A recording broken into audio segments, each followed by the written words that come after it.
Tanya Cash tenía 14 años cuando desapareció sin dejar rastro en 1996 en una pequeña ciudad de Pensilvania. Era una chica que hasta el momento solo había vivido la falta de atención y protección por parte de los adultos de su vida, y el guardia de seguridad de su instituto se aprovechó de ello. Durante 10 años, Tanya estuvo desaparecida y nadie imaginaba todo lo que tendría que contar al escapar. Hoy vamos a hablar sobre un caso muy impactante de principio a fin. Antes de empezar con este caso voy a dejar por aquí mis redes sociales, también que sepáis que tengo el canal secundario donde subo las historias de Reddit y tenemos un podcast donde también subimos historias de Reddit. Si te gusta este tipo de contenido, suscríbete al canal, deja un me gusta y ya empecemos con el caso de Tanya Batch.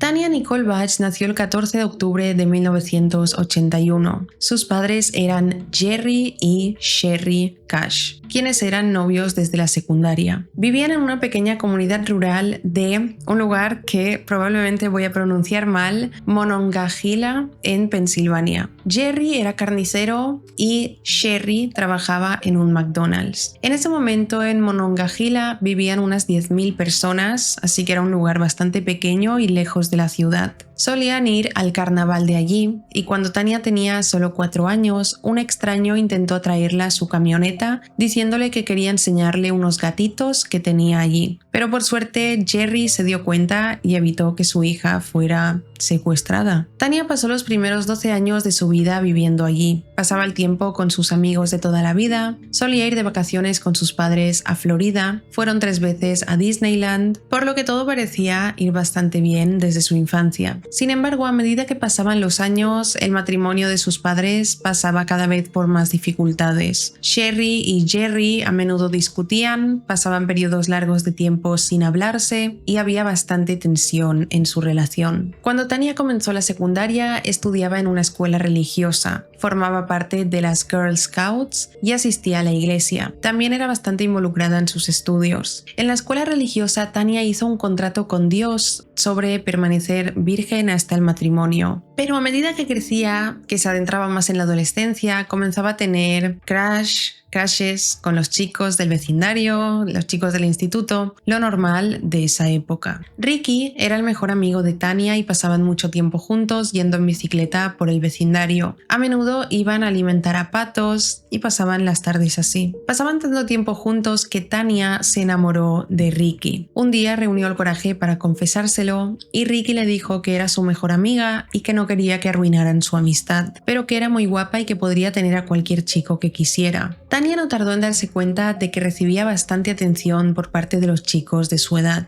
y a ella también le llamaban la atención. En su diario personal escribía cosas como tengo un crush con Brian, tengo un crush con no sé quién, lo normal de esa edad. Por otro lado, la salud de Jerry comenzó a complicarse. Contrajo neumonía y era un caso bastante grave. Fue hospitalizado durante varios meses, durante los cuales no trabajó, evidentemente, y Jerry, la madre, acumuló grandes deudas. Durante esa época, Tanya descubrió que su madre le fue infiel a su padre cuando ella tenía 2 años y descubrió que el matrimonio de sus padres no había sido tan perfecto como ella pensaba. Y es algo difícil para muchos adolescentes descubrir que sus padres no tienen la relación que piensas o que te mostraron cuando eras pequeño, o enterarte de que hubo infidelidades, deslealtades y no una buena relación. Es como un punto en el que te cambia la perspectiva, la percepción o la imagen que tenías del matrimonio de tus padres o la imagen que tenías de ellos como personas. Así que no estaban en un buen momento en esa familia. Además, Sherry comenzó a sufrir grandes cantidades de estrés encargándose del hogar con su marido hospitalizado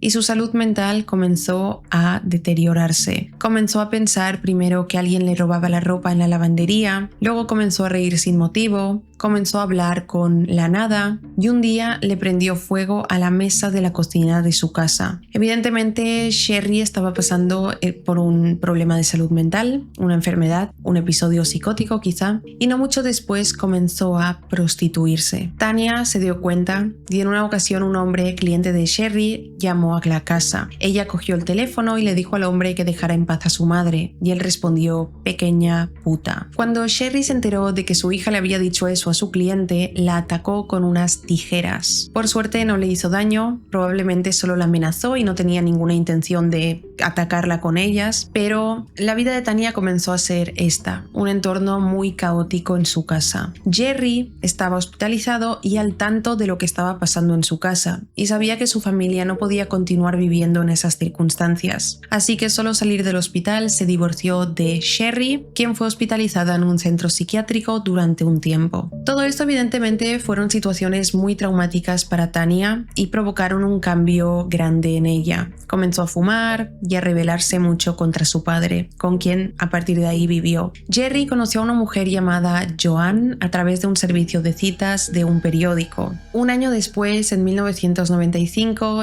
Jerry le dijo a Tania que se mudaban con Joan a una ciudad cercana llamada McKeesport. A Tania no le gustó recibir esa noticia. Tenía toda su vida en Monongahela, sus amigos, su escuela, y es normal porque a esa edad, en la adolescencia, que casi siempre es difícil ya de por sí, que sea una época en la que no tengas estabilidad, que es en este tipo de casos en los que hay cambios fuertes, como fue para Tania, el divorcio de sus padres, que su padre fuera hospitalizado, luego que su madre se prostituyera, fuera hospitalizada en un psiquiátrico, y ahora de repente, en cuestión de poco tiempo, sus padres se divorcian y su padre empieza con otra mujer con la que de repente se mudan. Eso significaba que Tania tenía que dejar a sus amigos de toda la vida, su entorno, sus pocas personas de apoyo que eran sus amigos en ese momento. Así que se convirtió en una situación muy compleja para ella. Tania comenzó a tener bastante ansiedad por todos estos cambios y se creó bastante tensión entre ella y Joan, porque sintió que su padre ponía a Joan por encima de ella. McKeesport era algo más grande que Monongahela. Jerry y Tania se mudaron con Joan y su hijo de 7 años de un matrimonio anterior. Desde su llegada, Tania pudo sentir que a Joan no le gustaba y no lo ocultó porque Joan comenzó a planificar actividades familiares siempre excluyendo a Tania. O sea, siempre hacía planes para Jerry, ella y su hijo, y a Tania la marginaba completamente. Cuando Tania cogía el teléfono de la casa para llamar a sus amigos de Monongahela, Joan desconectaba el teléfono para que no pudiera hablar con ellos, cortaba la línea. Ella no hizo ningún intento para crear una buena relación con Tania ni para acercarse a ella. Con esas cosas me da toda la sensación de que quería que se fuera de ahí, que ella quería una vida con Jerry y su hijo de 7 años. Además, Joan y Jerry, como Tania estaba siendo bastante rebelde, le quitaron la puerta de la habitación para que no tuviera privacidad. Una vez allí, Tania comenzó a asistir a la escuela secundaria Cornell. Durante su primer año sufrió bullying, se peleaba constantemente con otras chicas, porque estas chicas decían que Tania coqueteaba con sus novios y todo iba bastante mal. Pero se hizo muy amiga de una chica llamada Mónica Krim, que no era muy buena influencia. Incitó a Tania, la adentró a saltarse las clases, a beber alcohol, fumar marihuana y a este tipo de cosas. Las cosas por todos lados comenzaron a ponerse bastante peor. Los vecinos comenzaron a acosar sexualmente y constantemente a Tania. Cada vez que ella pasaba para ir a casa le decían cosas, se quedaban mirándola descaradamente. En una ocasión Tania comenzó a hacer de niñera de unos niños del vecindario y el padre de estos niños comenzó a acosarla pidiéndole sexo oral. Tania estaba muy mal, no podía confiar en ningún adulto, no encontraba su lugar seguro, así que siempre quería estar con Mónica, que era como su vía de escape. Durante esa época conoció a un hombre llamado Thomas House, de 38 años. Thomas era el guardia de seguridad del instituto al que asistía Tania, el Instituto Cornell. Thomas House nació en el año 1957 y creció junto a sus padres, Bud y Eleanor, en una casa en Saul Street. en McKeesport. Y de hecho siempre vivió con ellos, incluso cuando sucedió este caso estaba viviendo con sus padres. Siempre quiso convertirse en policía, pero nunca llegó a graduarse del instituto ni a obtener ningún título necesario para poder entrar en la formación. Y como no sabía qué hacer, empezó a traficar con drogas. Luego Thomas comenzó a estudiar cosmetología, no porque quisiera aprender o porque le interesara. Escogió cosmetología específicamente para conocer a mujeres. Y de hecho funcionó porque allí conoció a una chica con la que se casó. Y tuvieron un hijo en 1983 al que llamaron Justin. Sin embargo, tras el nacimiento de Justin se divorciaron. Thomas se había mudado con ella cuando se casaron, pero tras el divorcio, junto a Justin volvieron a vivir a casa de sus padres en Saul Street. Y comenzó a buscar trabajo. Entonces solicitó trabajar en una empresa de seguridad privada. Falsificó su currículum, pero la empresa lo contrató en 1994 y lo asignaron para trabajar como guardia de seguridad del Instituto Cornell, un año antes de que Tanya comenzara a estudiar allí. La escuela no le dio ningún tipo de formación a Thomas, ni se aseguraron de que fuera apto para trabajar con niños y adolescentes, y nadie se dio cuenta de que su currículum era completamente falsificado. Puso que trabajó en muchísimos sitios como guardia de seguridad, que tenía muchísima experiencia en empresas muy grandes, y nadie lo cuestionó. Cuando Mónica y Tanya se hicieron amigas, Mónica le dijo que evitara a Thomas, porque era un hombre desagradable y malo. Tenía esa fama en la escuela. Pero en una ocasión Thomas le pidió a Tanya un pase de pasillo, es decir, un permiso que el profesor le otorgó para salir de clase y dirigirse hacia el baño o a cualquier otro sitio de la escuela, y le hizo una broma y Tanya se rió, y no lo vio como un hombre desagradable como se lo había pintado Mónica. A partir de ese día, Thomas y Tanya comenzaron a hablar cada vez que se cruzaban por el instituto, y poco a poco Tanya comenzó a abrirse más con él y le contaba las cosas sobre su vida familiar. Tanya no tenía ningún adulto de confianza en su vida. De alguna manera, cada adulto que se cruzó por su vida la defraudó. Entonces de repente conoció a Thomas, que parecía que se preocupaba genuinamente por ella. La escuchaba, empatizaba con ella. Ella le contaba cosas sobre su vida y Thomas también le comenzó a contar a ella cosas sobre la suya. Le contó sobre una infidelidad de sus padres y cosas así. Lo que no sé si es muy normal que un guardia de seguridad de una escuela, de un instituto, le cuente cosas sobre su vida personal a una alumna. Pronto Tanya comenzó a escribir notas y a dárselas a Thomas en el pasillo. Y Thomas, en lugar de pensar, vale, esto se está poniendo raro, le pedía que le escribiera más notas. Él poco a poco comenzó a hacerle grooming a Tanya, creando confianza entre ellos, y ahí comenzó a ponerse todo raro porque Tanya comenzó a terminar las cartas que le escribía con un te quiero. Luego Thomas comenzó a darle dinero para que se comprara cigarros. Y cuando cada uno estaba en su casa, Tanya lo llamaba para hablar por teléfono, así que en algún momento él le dio su número de teléfono. A todo esto quiero recalcar que Tanya tenía 14 años. A veces Eleanor, la madre de Thomas, era quien contestaba el teléfono, pero no hacía preguntas al respecto. No le preguntó nunca a su hijo quién era. Pero no porque no se interesara, sino porque los padres de Thomas le tenían miedo. Thomas constantemente amenazaba a sus padres con matarlos, por eso le tenían miedo. Con Tanya, Thomas creó una imagen de sí mismo adorable, de confianza, de que era el único que se preocupaba por ella, de que quería cuidarla. Básicamente le hizo grooming aprovechándose de que era una chica que no tenía protección por parte de los adultos en su vida. Era un adolescente vulnerable. Ningún adulto de su vida le daba atención o le mostraba interés en protegerla o cuidarla. Así que Thomas sabía que, vale, esta chica de 14 años, sus padres no se van a preguntar nada con quién habla por teléfono ni nada porque me ha contado que pasan de ella.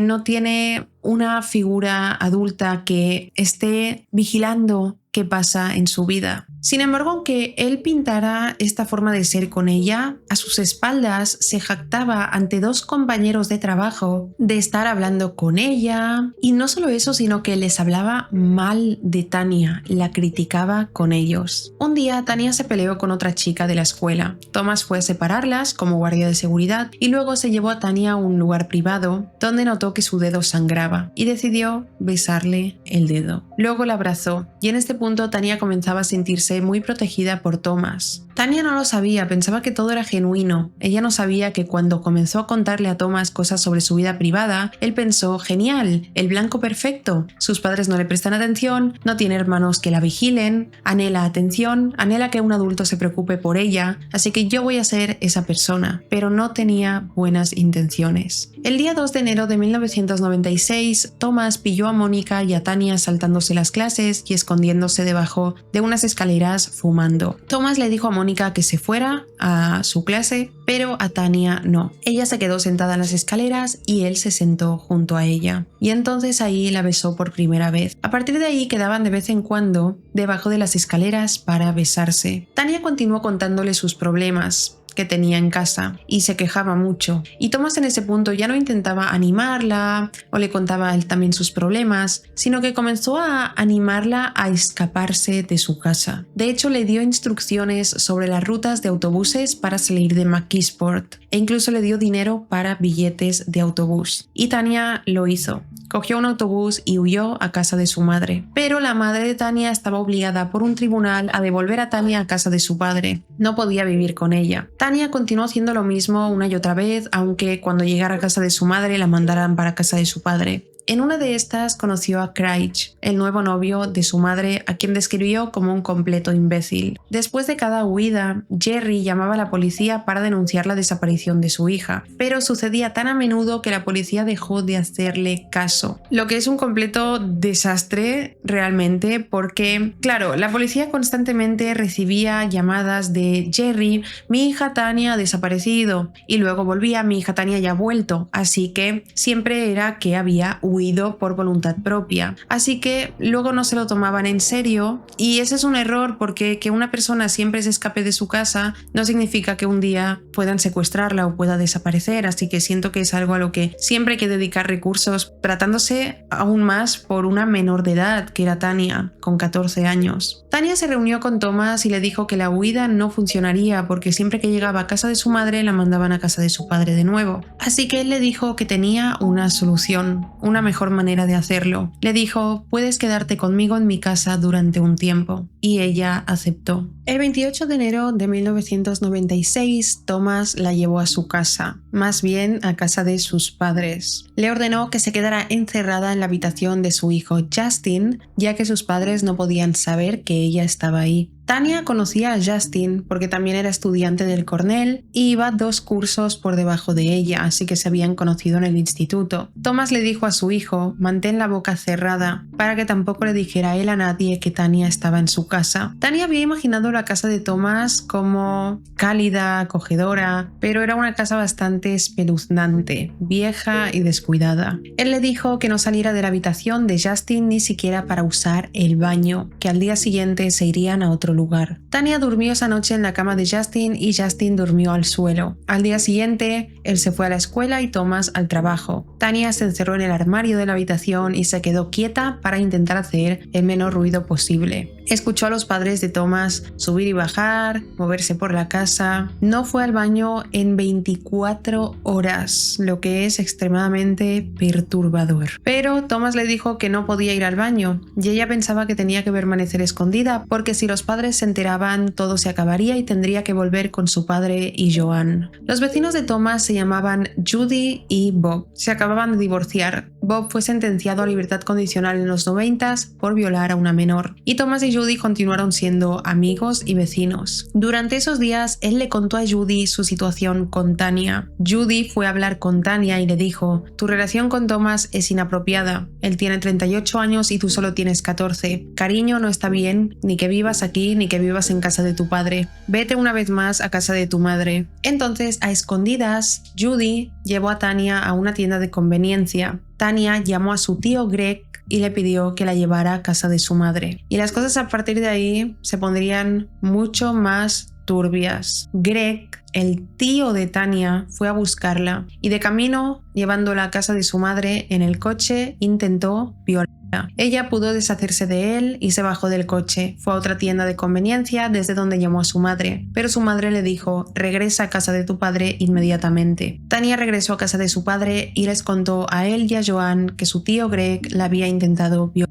A lo que Joan le dijo: eres una mentirosa, estás mintiendo. Jerry negó con la cabeza y dijo: Tania, tienes que dejar de inventar historias para llamar la atención. Toda esta situación es muy grave y muy fuerte. Tania estaba completamente abandonada por todos. Ella pensó: no puedo lidiar más con Joan, no puedo lidiar más con mi padre. Así que a los 4 días de estar en casa, Thomas convenció a Judy para que acogiera a Tania en su casa. Si no quería que estuviera en casa de él, pues que fuera a casa de ella. El 10 de febrero, Tania fue a la casa de Judy y comenzó a convencerse a sí misma de que Thomas estaba enamorado de ella y de que tenía buenas intenciones. Ya que la estaba ayudando a salir de su casa, pensaba que sería la persona que la cuidaba y la cuidaría. Una vez instalada en la casa de Judy, Thomas iba yendo y pasando el rato con ella. Y así, un mes más tarde, por primera vez abusó de ella en la habitación de Judy. Aunque Tania en ese momento no se resistiera y pensara que era consentido, no lo era. Fue una violación, porque ella tenía 14 años y él 38. Todo fue resultado del grooming que él le estuvo haciendo. Cuando abusó de ella, Thomas estaba borracho y había intentado emborracharla a ella también, y entonces le exigió mantener relaciones sexuales. Cuando terminó, Tania tenía dolor físico y estaba completamente avergonzada por haber roto su pacto con Dios. Thomas tenía el preservativo lleno de sangre y cuando lo miró dijo: «¡Wow! Así que eras virgen de verdad». Durante esos días, Tom le pidió a Judy que alterara la apariencia física de Tania por si la policía la estaba buscando. Ella le tiñó el pelo de rojo, que resultó ser el mismo color que tenía la exmujer de Thomas. Así que él lo odió y le dijo a Judy que le hiciera reflejos rubios. Cuando los padres de Tom estaban fuera de casa, él la llevaba a su casa para pasar la noche ahí. Para llegar de casa de Judy a la casa de Tom, tenían que caminar una calle, por la cual pasaban por delante de una iglesia donde la policía hacía los cambios de turno, pero nunca ningún policía reconoció a Tania. Jerry había denunciado, como siempre, su desaparición, pero como había sucedido tantas veces, no la buscaban. Simplemente pensaban que se había fugado, una vez más. Jerry se dio cuenta rápidamente de que la policía no estaba buscando a su hija, por lo menos activamente, así que decidió contactar con los servicios sociales para que investigaran su desaparición. Estos asumieron que la madre la estaba escondiendo, ya que tenían el historial de que ella había huido ahí muchas veces, pero no podía quedarse con su madre por la orden del tribunal. De todos modos, fueron a revisar a la casa de Sherry y rápidamente, tras una búsqueda, descubrieron que allí no estaba. Entonces miraron el historial de llamadas del teléfono de las casas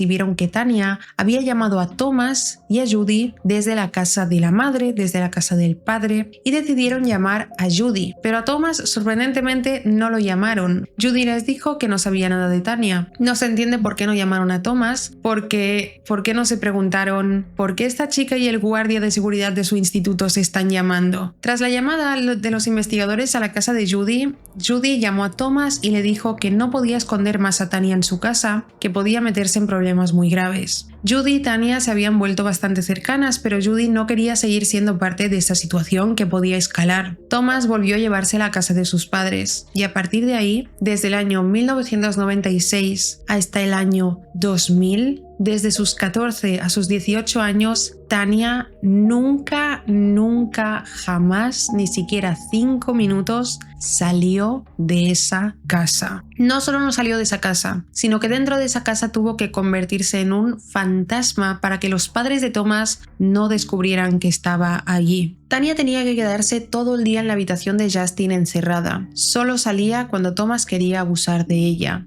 Justin dormía en el suelo junto a la cama. Justin y Thomas salían cada mañana hacia el instituto, uno a estudiar, el otro a trabajar, y ella permanecía todo el día encerrada en la habitación en silencio. Hay que decir que la habitación de Justin era extremadamente pequeña encima. Thomas le dio un cubo para hacer sus necesidades y lavarse los dientes. Todo lo que hacía Tania durante el día era nada. Memorizó qué tablas del suelo crujían para evitar pisarlas y hacer ruido. Casi todo el tiempo estaba tumbada en la cama simplemente. A veces veía la televisión, pero la tenía que ver sin volumen, y leía el libro Goosebumps y Cat Fancy. No sabemos si los padres de Thomas se dieron cuenta de que estaba allí o no lo sabían, o si lo sabían pensaban que estaba voluntariamente. Más adelante en el caso podremos ir pensando un poco en si lo sabían o no. No podemos saberlo con claridad, los padres de Thomas eran mayores, podía ser que tuvieran problemas auditivos, no lo sabemos, o que simplemente pensaran que cualquier ruido que se escuchaba dentro de la casa eran los vecinos. Pero por otro lado pienso que durante 4 años es imposible que Tanya no hiciera ni un solo ruido, o que por lo que fuera no sospecharan de que había alguien viviendo en su casa. Quizás se dieron cuenta, pero como le tenían miedo a Thomas, no quisieron decir nada. Thomas le llevaba sándwiches de mantequilla, de cacahuetes y mermelada todos los días. A veces le daba sus sobras de la cena. A escondidas la bajaba al sótano a ducharla y diariamente abusaba de ella. La obligaba a anotar en una libreta todas las veces que tenían relaciones sexuales para luego él presumirlo con sus compañeros de trabajo, lo cual es una completa locura. No creo que les dijera que era una alumna, que era Tanya, no lo sé, pero se sabe que fardaba de ello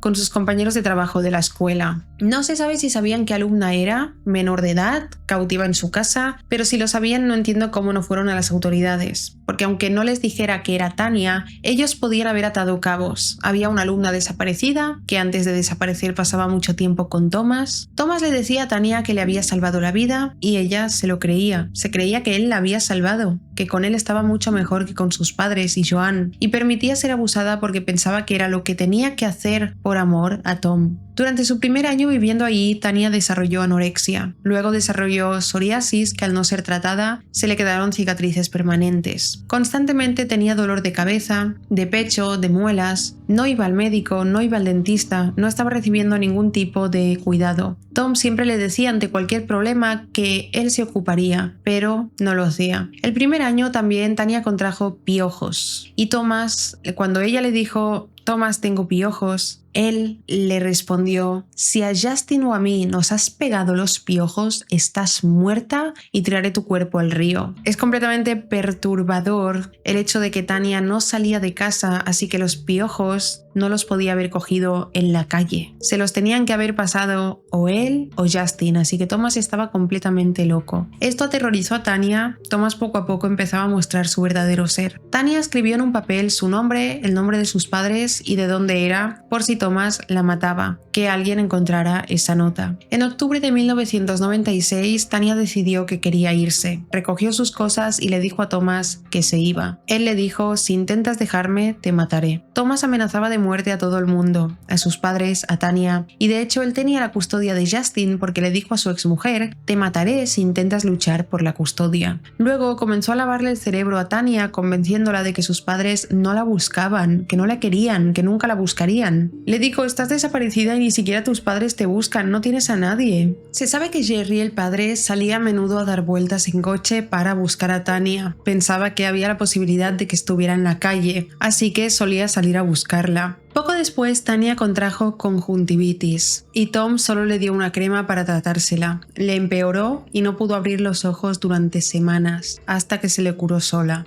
Ella le suplicaba ir al médico o que le diera algún medicamento y él le decía no. Cuando Tanya se ponía enferma de gripe o del estómago, Tom la obligaba a encerrarse en el armario y vomitar en un cubo. Toda la situación también fue deteriorando la salud mental de ella, hasta el punto en el que estaba convencida de que Tom era la única persona que se preocupaba por ella. También estaba convencida de que si intentaba escapar, se quedaría sin hogar, acabaría en la calle o sería asesinada por él. Puede ser confuso entender estos pensamientos que tenía. Por un lado, pensaba que él la quería y que la cuidaba, pero por otro, pensaba que la mataría. Pero la situación deterioraba la salud mental de Tanya y ya no podía tener pensamientos racionales a ese punto. La manipulaba de manera que ella le tenía miedo y a la vez pensaba: es la única persona a la que le importo. Sin él no tengo a nadie, me quiero ir, pero si me voy no tengo nada, no tengo a dónde ir, me quedo en la calle, no tengo a nadie, mis padres no me buscan. Perfectamente podríamos decir que Tanya tenía seguramente el síndrome de Estocolmo, un fenómeno psicológico en el cual una persona secuestrada desarrolla sentimientos positivos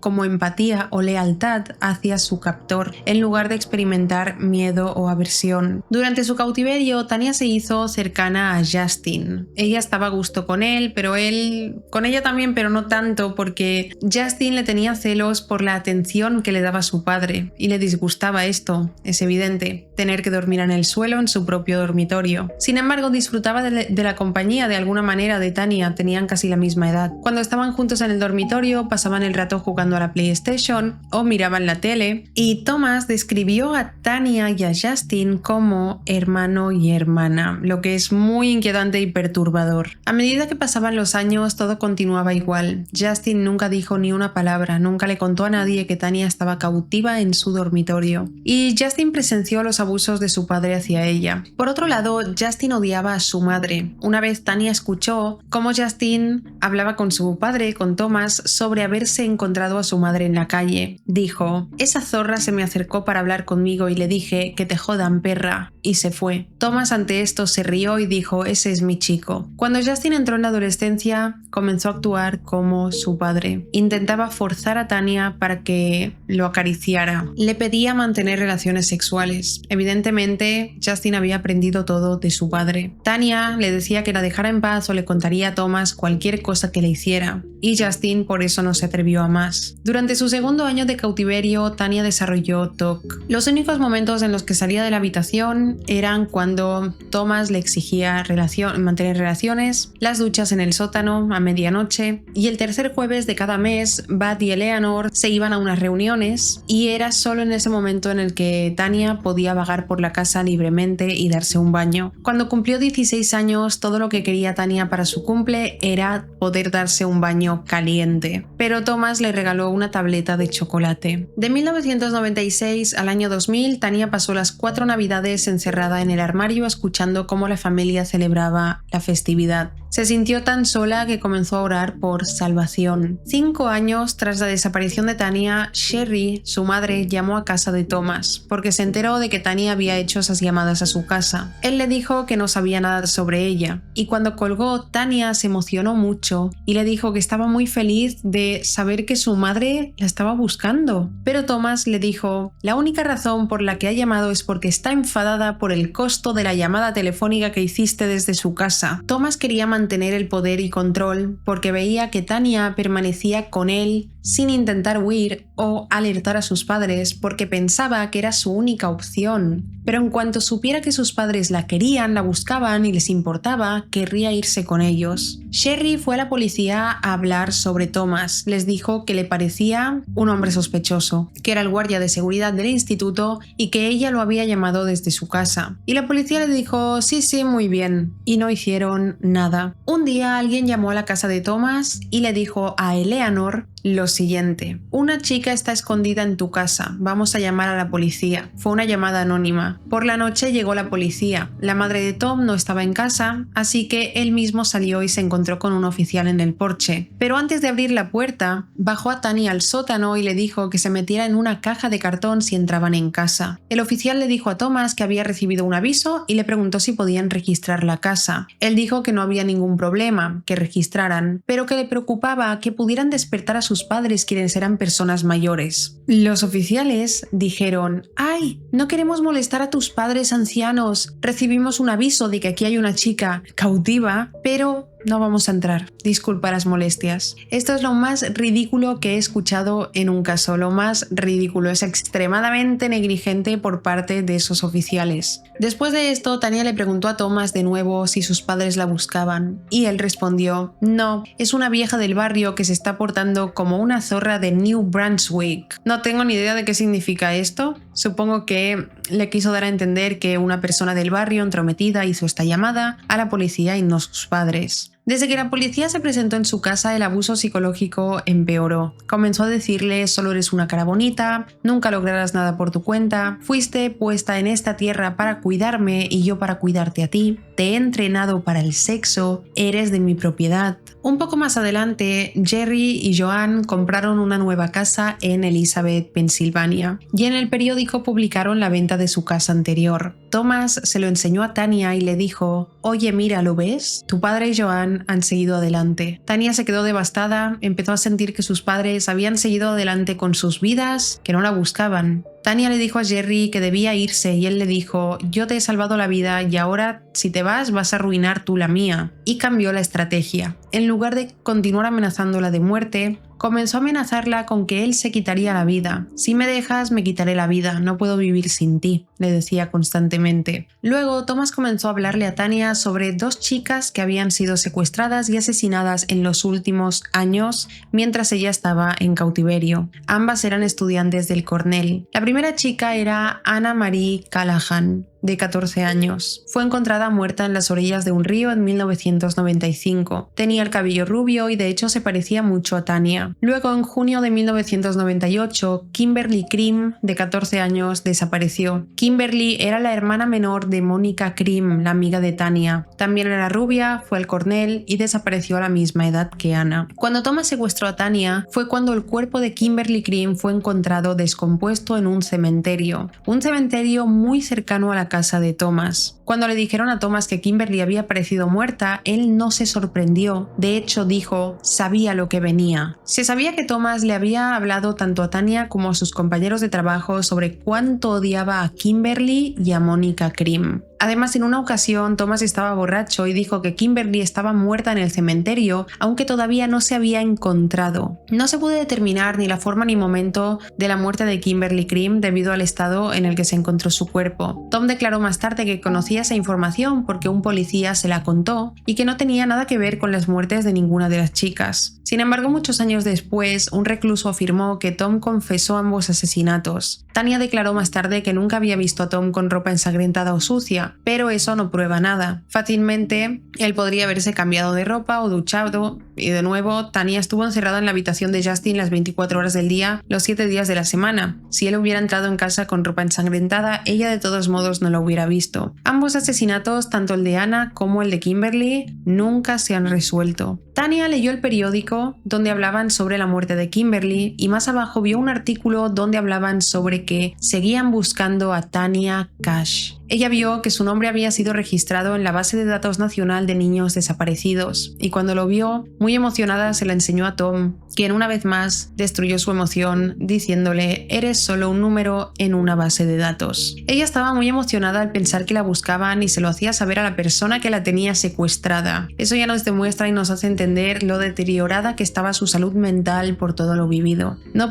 tenía pensamientos racionales, no actuaba de manera coherente. Tanya estaba muy mal y Tom le prometió que se mudarían juntos a un apartamento para que pudiera vivir con más libertad. Sin embargo, eso nunca sucedía. Pasaba el tiempo y cuando ella le preguntaba ¿cuándo nos mudaremos?, él siempre ponía una excusa. Los pisos son demasiado caros, no encuentro pisos y siempre así. Él tenía miedo de que alguien pudiera verla en público si le daba más libertad y que pudieran rastrearla hasta él. Para 1998, Judy, la vecina, fue a hablar con Thomas. Le preguntó si Tanya seguía viviendo con él y él le dijo no, se fue hace mucho tiempo y no tengo ni idea de dónde está. Y luego se lo contó a Tanya. Judy podía haber ido a la policía. De hecho, Judy fue interrogada durante los primeros años de la desaparición y ella protegió a Thomas de cualquier investigación. Thomas fumaba marihuana y bebía alcohol y siempre intentaba que Tanya también bebiera y fumara, pero ella casi siempre se negaba, aunque ella prefería que Tom estuviera borracho porque cuando estaba ebrio parecía más feliz. Durante el paso de los años, cada vez era más agresivo y el alcohol lo calmaba. Llegó el año 2000 y Tanya cumplió 18 años y fue entonces cuando por primera vez en 4 años salió de casa. Cuando Bud y Eleanor, los padres de Tom, se fueron de vacaciones, Tanya le preguntó a Tom si la dejaba salir a comprar ropa nueva. Llevaba con la misma ropa desde los 14 años. Él le dijo que sí y le dio $120 e indicaciones precisas sobre rutas de autobús hasta el centro comercial Olympia. Le dijo que nadie la reconocería. Habían pasado 4 años. Sus carteles de desaparecida ya habían sido retirados hacía tiempo. Tanya salió por la puerta trasera hacia el callejón para que Tom pudiera vigilarla y que ningún vecino la viera salir de su casa. Sin embargo, cuando se subió al autobús no sintió ganas de escapar. Pensaba que si se iba, se quedaría sin hogar, la matarían o que Tom se suicidaría o incluso iría a la cárcel. Tanya había vivido 4 años dentro de una habitación, esa había sido su vida y le generó ansiedad salir a la calle. De todos modos, al volver a casa le dijo a Tom que si bien no planeaba escapar, necesitaba saber que mejoraría su situación. Tom contactó, según él, a un abogado para averiguar cuáles serían sus próximos pasos. Contrató a un abogado para ayudar a mejorar la situación de Tanya sin él ir a prisión. El abogado, en lugar de decir decirle que tendría que ir a la policía o cualquier cosa o soltarla, convencerla de volver a casa de sus padres, le dijo: «¡Wow! Podrías convertir esto en una película». Es probable que Tom no contratara ningún abogado y le dijera esta mentira a Tanya para hacerle pensar que mejorarían su situación. Le dijo: «El abogado me ha dicho, como esta chica ya tiene 18 años, ahora lo mejor que podéis hacer es casaros y luego mudaros del estado». Casarse con ella y mudarse de estado era básicamente imposible para Tom, ya que estaba en la ruina y no quería dejar la casa de sus padres donde vivía gratis. Bueno, pagaba $100 mensualmente y ya está. En septiembre del año 2000 le dio $120 más para ir de compras de nuevo y por las noches comenzó a permitirle salir de su habitación una vez sus padres dormían. Ella salía al porche trasero y alimentaba a gatos callejeros. Más tarde, también en septiembre, Tom le permitió salir a comprar algo para el cumpleaños número 17 de Justin. Tanya fue a la tienda de conveniencia a comprar y a partir de ahí 1 o 2 veces al año podía salir de compras. La tienda de conveniencia era propiedad de un hombre llamado Joe Sparco. Joe comenzó a desarrollar confianza con Tanya y se convirtieron bastante cercanos. Joe era italiano, le daba comida gratis a clientes que estaban pasando por momentos difíciles y a Tanya le recordaba a su propio padre, a quien empezó a extrañar. Por otro lado, el padre de Tom, Bud, enfermó mucho a partir del año 2000 y los gastos médicos comenzaron a elevarse muchísimo, por lo que la familia comenzó a tener muchas dificultades. Pasó otro año y Tanya le pidió a Tom que volviera a ver a un abogado, que quería cambiar su situación. Tom le dijo que se había reunido con otro abogado que le dijo: «Cásate, múdate a otro estado o ve a la cárcel, Tom, pero ten algo de control sobre tu vida». Saltamos entonces al año 2003. Todo continuaba igual y habían pasado 7 años desde que desapareció. Los recuerdos para Tanya se volvieron muy borrosos a partir de ese momento. Lo que más recuerda son los patéticos intentos de Tom por hacerla feliz. Tom comenzó a pedir productos del catálogo de Avon a una profesora del Cornell para dárselos a Tanya. El 4 de noviembre de 2004 le propuso matrimonio, le dio una tarjeta con una propuesta de matrimonio y ella escribió que sí y se la devolvió. En plan, le pidió matrimonio con una notita. El matrimonio nunca se concretó, ella continuaba con el cerebro lavado, pero nunca se casaron. Thomas le prometía llevarla a una joyería para buscar el anillo perfecto, pero nunca lo hacía. Tanya cada vez estaba más expuesta al mundo exterior y empezaba a presenciar lo que era la normalidad y a darse cuenta de lo extraña que era su situación con Tom. En 2004, Tanya tenía 22 años y Justin se acababa de graduar del instituto y comenzó a trabajar en el turno de noche de un Walmart. Eso significaba que Tanya tenía que permanecer todavía más en silencio en su dormitorio. El estado de Bud empeoró mucho y él y Eleanor apenas salían de casa, así que Tanya estaba todavía más atrapada. Thomas se olvidaba de darle papel higiénico, se quejaba más por todo y Tanya comenzó a pensar en quitarse la vida. Comenzó a discutir mucho con Tom y al final idearon un plan para mejorar su situación. A Tanya se le ocurrió ponerse el nombre Nikki Diane Allen. Nikki era su segundo nombre, Nicole, y Diane era el segundo nombre de su madre. Tanya le preguntó a Tom si estos nombres estaban bien y él le respondió: «A nadie le importa tu nombre, Tanya, a nadie le importa, punto». El apellido Allen lo escogió al azar al ver una guía telefónica. En ese momento Bud fue hospitalizado, pero Tom le dijo a sus padres que su novia Nikki Diane Allen vendría regularmente a casa para cuidar a Bud. Ellos no le preguntaron nada, le tenían miedo, así que le dijeron vale. En una ocasión Eleanor encontró marihuana en la habitación de Thomas y se la confiscó. Él, al enterarse, le dijo: «Me voy a dar un paseo al parque, pero cuando vuelva más te vale que la marihuana esté donde estaba, o si no, quemaré esta casa». Llegó el día de presentar a Nikki a sus padres. Eleanor y Tom habían salido para ir al hospital a buscar a Bud y Tanya y Justin estaban en el salón. Tanya tenía mucha ansiedad, caminaba de un lado al otro porque iba a conocer a 2 personas que había estado escuchando por la casa durante 9 años. Había estado viviendo en su casa durante 9 años. Justin le dijo que se calmara y se sentara. Llegaron a casa del hospital y la reunión fue normal. Bud y Eleanor fueron educados con Tanya, pero todo fue muy breve. Simplemente le dijeron: «Mucho gusto, Nikki», y no le preguntaron nada ni entablaron ninguna conversación. Y esto da un poco que pensar que ellos sabían que su hijo la había tenido en casa durante 9 años, porque se comportaron como si, no sé, como de una manera como: «Sí, ya sé quién eres, pero hola Nikki, mucho gusto, ya sé quién eres». ¿Sabéis? Fue este plan. Pasamos al año 2005. Las cosas cambiaron mucho ahí. Tanya prácticamente ya iba libremente por la casa, pero Eleanor comenzó a desaprobar la relación. Tania no era ama de casa y eso le molestaba, y no estaba de acuerdo con que su hijo de 50 años en ese momento casi saliera con Nikki de 23. Sin embargo, era amable con ella. Esto ayudó a Tania a entender que su relación, entre comillas relación, no era normal. Eleanor era amable con ella. Tania comenzó a darse cuenta también de que Bud trataba a Eleanor con mucho amor, a diferencia de Tom con ella. Hubo un día extremadamente caluroso en julio de 2005 en el que Tania salió de casa después de haber discutido con Eleanor. Tom le dijo a Tania que se diera un paseo por el vecindario mientras él hablaba con su madre. Fue entonces cuando Tania encontró una tienda de segunda mano de la iglesia metodista a la que entró para refrescarse. La señora detrás del mostrador comenzó a hablar con ella y Tania se disculpó por entrar con pantalones cortos. La mujer le dijo que no importaba y se presentó como Jennifer. Tania comenzó a regresar con frecuencia durante las siguientes 4 semanas. Las dos hablaban sobre su fe y finalmente Jennifer le preguntó a Tania si quería ayudarle en el trabajo, a lo que ella respondió que sí y empezó a ayudar en la tienda y a asistir a los eventos religiosos.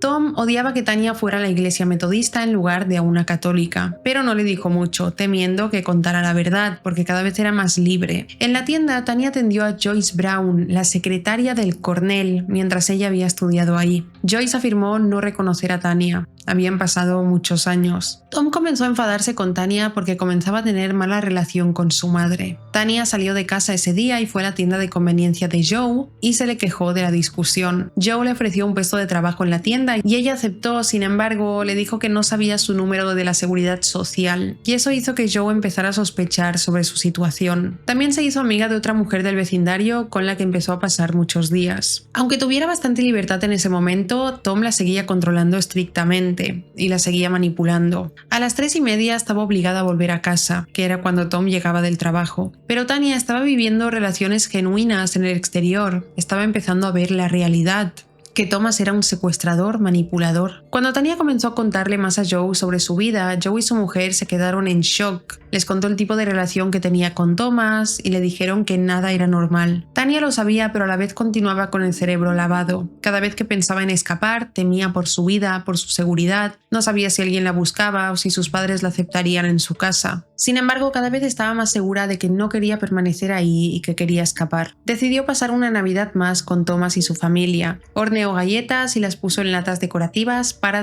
dárselas a sus amigos de la iglesia y a la familia de Joe. Pasó la mayor parte del día con Margie, la amiga que hizo en el vecindario, pero Tom la llamó para exigirle que volviera a casa para cenar. Más tarde, la familia de Tom fue a la misa de su iglesia, católica, y Tania fue a la iglesia metodista, y sintió que sus vidas empezaban a separarse. Unas semanas después, mientras pasaba el rato con Joe, Tania notó que un hombre de mediana edad la miraba fijamente. Al principio le dio escalofríos, pero luego lo reconoció como el teniente de menores que la había llevado de vuelta a casa de sus padres en numerosas ocasiones tras sus intentos de fuga. También era el mismo hombre a quien habían asignado a su caso cuando desapareció inicialmente. Una vez que él la reconoció, se fue de inmediato. Tania deseó una vez más que Tom realmente quisiera lo mejor para ella y emocionada le contó sobre que encontró a este hombre, con la esperanza de que todavía la buscaban. Tom replicó, probablemente un viejo pervertido mirando a una jovencita bonita que buscaba el coraje para escapar. Tania comenzó a leer horóscopos ese día para orientarse y empezó a considerar contarle a Joe sobre su verdadera identidad. Su horóscopo decía lo siguiente: estarás pensando en grande y te conectarás más firmemente con tu propio destino. También leyó el horóscopo de Thomas y ella lo interpretó como que todo eran señales, así que decidió hacerlo. Era 21 de marzo de 2006. Tania fue a la tienda de Joe con la intención de contarle la verdad, pero aún así estaba muy inquieta y nerviosa y simplemente pasó unas horas dando vueltas en la entrada. Joe estaba harto de su merodeo y de su negativa a aceptar ayuda y le preguntó por qué no dejaba a Tom. Tania no respondió y pasó un rato más allí y finalmente Joe se acercó de nuevo y le dijo: algo no está bien aquí. Tania comenzó a llorar. Joe le preguntó por qué lloras y Tania dijo: no soy quien crees que soy, hice algo horrible, arruiné mi vida horriblemente. Joe le preguntó: ¿has matado o robado a alguien? Y ella le dijo que no y procedió a contárselo todo. Joe escuchó atentamente de principio a fin toda su historia y cuando terminó le dijo: Tania, no hagas nada fuera de lo normal. Yo me encargo de todo. Tienes que volver a esa casa una vez más. No dejes que se enteren de lo que está pasando. Simplemente actúa con normalidad hasta que llegue la policía. Ella se fue para casa de Tom y Joe buscó la noticia de su desaparición en el Centro Nacional para Niños Desaparecidos para confirmar su historia y luego llamó a la policía. quienes le dijeron: vuelva a llamar mañana, estamos muy ocupados. No puedo creerme a la policía de McKeesport. No sé si ahora también funciona así, pero en esa época eran los más negligentes. Joe les dijo: sé dónde está Tanya Cash, la chica que lleva 10 años desaparecida. Y le respondieron con: llame mañana. Joe no quiso esperar, le prometió a Tanya que le ayudaría ese mismo día, así que llamó a su hijo Shaun, quien era ex oficial de McKeesport, y usó sus contactos para hacer que la policía se moviera. Tanya había regresado a casa de Tom como si nada hubiera pasado. Tom estaba ocupado leyendo el periódico en su habitación y sus padres estaban viendo la televisión, así que Tanya aprovechó para llamar a Joe desde la cocina. Él le dijo que la policía estaba con él y que mantuviera la calma, y Tanya colgó el teléfono porque justo Tom entró en la cocina para buscar té helado y le preguntó: ¿qué estás haciendo, Kitty? Él la llamaba Kitty desde los 14 años, gatita, desde los 14 años. Tanya no respondió y se quedó mirando al cajón de los cuchillos. Tom regresó arriba y Tanya llamó a Joe de nuevo, quien le dijo que la policía estaba en camino. Eleanor entró en la cocina y le preguntó a Tanya si haría pancakes, y ella respondió: ni hablar. Eleanor le dijo: ¿pero vas a comer pancakes al menos? Y le dijo: no. En ese momento temió estar despertando sospechas. Se fue a la sala de estar y esperó a que la policía llegara. Llegó un agente de policía, llamó a la puerta y preguntó si era Tanya. Ella simplemente dijo: sí, soy yo. Y fue entonces cuando los agentes entraron en la casa y arrestaron a Thomas. Cuando Eleanor preguntó a la policía que qué estaba pasando, le dijeron: su hijo la ha tenido retenida en su casa durante más de 10 años desde que tenía 14. Eleanor simplemente dijo: ah, de acuerdo, y luego se fue a la cocina y se quedó mirando por la ventana. Esto da muchísimo que pensar y es como una confirmación de que Eleanor y Bat lo sabían. Si en un momento tus hijos te presentan a su pareja y al cabo de 2 años viene la policía y dice: tu hijo ha retenido a esta persona aquí durante 10 años, tu reacción no puede ser: de acuerdo, es imposible. Solo es esta reacción si lo sabes, y es como, no es como de acuerdo a: ah, vale, que estáis aquí porque ha tenido a una chica retenida durante 10 años. Es como un de acuerdo de acuerdo, era cierto, mis sospechas eran ciertas. Tom le rogó a la policía que le permitieran decirle algo a Tanya antes de que se fuera, pero simplemente le dijeron que se callara. Sin embargo, él le gritó: Judas, un último intento de déjame derribarte una vez más, me has traicionado. Tras dar una declaración oficial, Jerry, el padre de Tanya, tras 10 años, 1 mes y 11 días, tal como lo contó él, fue a recogerla. En 2007, Thomas House se declaró culpable de agresión sexual, relaciones sexuales desviadas y voluntarias, atentado contra el pudor, poner en peligro el bienestar de menores, corrupción de menores, interferencia con la custodia de menores, entre otros cargos. Judy, la vecina, fue condenada a entre 6 y 23 meses de cárcel por su participación en el cautiverio de Tanya. Judy admitió haberle teñido el pelo a Tanya en su declaración inicial, pero se retractó de esta historia, desmintiendo su versión por problemas de memoria, y ni siquiera sabemos cuánto tiempo pasó en prisión realmente. Tanya demandó a la ciudad de McKeesport por no tomar medidas para buscarla. La historia no termina todavía, no termina tan feliz como quisiéramos. La demanda fue desestimada, y Tanya, quien estaba muy feliz de estar de nuevo con su padre, una vez se lo contó todo, Jerry, su padre, le dijo: todo esto ha sido tu culpa. Joan le dijo: tú misma te hiciste esto. En un documental para la revista People, Joan dijo que al principio creyó a Tanya, pero luego dijo: después de ver el panorama general, las cosas simplemente no cuadraban. En el mismo documental, Jerry dijo: Tom Hoss puede haberla atrapado psicológicamente, pero si tan infeliz era mi hija, ¿por qué no se fue? Podría haberse ido en cualquier momento. Esa es mi opinión. Esto es una completa locura porque me da igual lo que penséis, Jerry y Joan, apoyad a vuestra hija que ha escapado de un manipulador que la atrapó con 14 añitos. Mucha gente siento que tiene esta opinión sobre este caso en plan: Tanya podía haberse ido en cualquier momento, pero fue manipulada a los 14 años después de que su padre y madrastra le dijeran que se inventaba que su tío intentó violarla. Después de no poder vivir con su madre, en casa de su padre la trataban mal, se sentía sola, desprotegida, la trataban mal. Y Thomas le lavó el cerebro para que pensara que él era su salvación, que con él podría estar bien, que él sí que la apoyaría, que él sería el adulto que ella necesitaba y anhelaba. Tanya desarrolló problemas de salud, tanto físicos como mentales, como para que después de 10 años el padre y la madrastra la culparan por vivir todo lo que vivió. Tanya durante esos 10 años desarrolló sufrió graves problemas de columna por el espacio tan reducido en el que se mantenía la habitación de Justin, visión reducida debido a la conjuntivitis sin tratar y le diagnosticaron trastorno de estrés postraumático, trastorno de ansiedad social, entre otros problemas mentales. No podrá nunca tener hijos porque tuvo que someterse a una histerectomía debido a la violencia sexual a la que fue sometida por parte de Thomas. Después de todo, también tuvo que enfrentarse al maltrato de la gente de McKeesport. Por el pueblo le cobraban de más porque le decían que sabían quién era. La gente le gritaba en la calle, en la iglesia metodista a la que asistía, etc. Joe fue el único que se mantuvo a su lado y quien más le apoyó, y quien nunca le echó la culpa de nada. Tanya ha seguido tratando de reconstruir su vida y construir un sentido de comunidad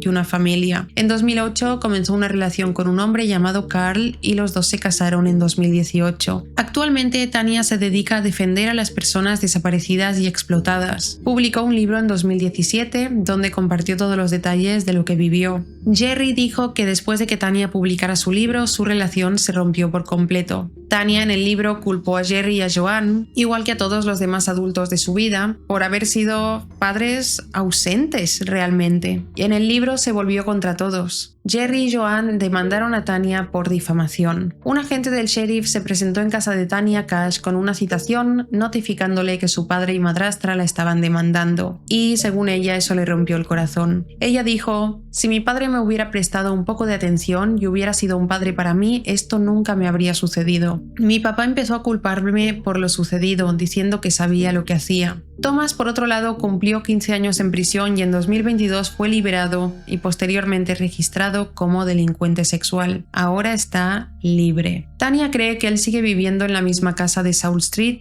y le da miedo pensar que podría cruzarse con él en cualquier lugar y en cualquier momento. Y esto es todo sobre el caso de hoy, que es una completa locura. Es una completa locura que Thomas no fuera condenado a cadena perpetua y muchas demás personas no pagaron por lo que hicieron. Por ejemplo, Justin, claro, era menor de edad en ese momento, pero también fue cómplice. Judy sí que fue unos meses a prisión. Los padres de Thomas nunca se pudo confirmar si sabían que esa chica estaba cautiva en una habitación de su casa o no, así que en ningún momento se les acusó de nada. Y sobre Sherry, la madre de Tanya, no he encontrado en ningún lugar cuál fue su reacción, si actuó igual que el padre, pero me parece que no, porque si no, también se hubiera vuelto contra ella y esa información sería pública, como lo es la información de Jerry y Joanne. Siento que este es un caso en el que todos los adultos le fallaron a Tanya, menos Joe, el de la tienda de conveniencia. Y me da bastante rabia el comportamiento de Jerry y Joanne, empezando por llamar a Tanya mentirosa cuando les contó que su tío intentó abusar de ella, y acabando por culparla por haber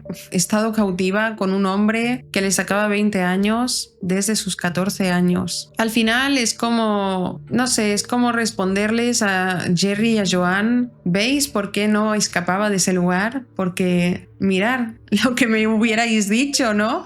Si ella se hubiera escapado de casa de Thomas y hubiera ido a casa de su padre, ¿qué le hubieran dicho? Que no se creían, que el guardia de seguridad de su instituto le estaba haciendo grooming, que era una mentirosa, que solo quería atención. Por eso ella siempre tenía la mentalidad de: quiero escapar, pero no voy a escapar porque no tengo nada, no tengo dónde ir, no tengo a quién acudir. Y el hecho de culpar a una persona de sabías lo que hacías con 14 años, no siempre se sabe lo que se hace con 14 años, ni con 15 ni con 16, todavía uno no tiene la lógica que tienes cuando sí que eres un adulto ya. Pero bueno, dejadme en comentarios qué opináis vosotros, y si os ha parecido interesante e informativo este vídeo, no olvidéis dejar un me gusta, suscríbete al canal si no lo estás. Gracias por ver mi vídeo y nos vemos en el próximo. ¡Chao!